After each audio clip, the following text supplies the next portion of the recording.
ফের গণধর্ষণের অভিযোগ। মালদার বৈষ্ণবনগর থানার ১৬ মাইল এলাকায় এক নবম শ্রেণীর ছাত্রকে গণধর্ষণের অভিযোগে একজনকে গ্রেপ্তার করল পুলিশ।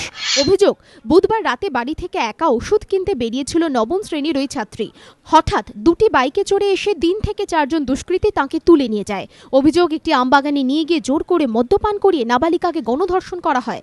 গণধর্ষণের সময় নাবালিকাকে ব্লেড দিয়ে আঘাত করা হয় বলেও অভিযোগ। আমি মাসির বাড়ি যাচ্ছিলাম কালকে, কতক্ষণকালে যাচ্ছিলাম, কয়েকটা ছেলে এসে বাইকে জোর করে নিয়ে যেয়ে একটা বাড়িতে খারাপ কাজ করে। বলছি কারা, তাদেরকে চিনতে পেরেছো? হ্যাঁ, চিনতে পারি, এলাকার লোক। জোর করে বিয়ার খাইয়েছিল, মানে কি লাল রঙের এগুলো আমি শুনেছি, বিয়ার হয়তো হাতটা কেটে দিয়েছে।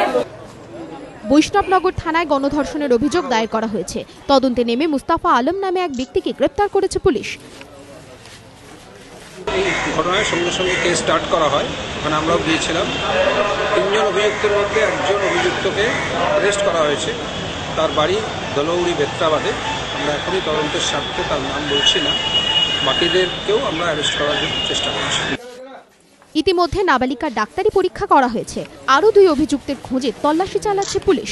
এবিপি আনন্দ।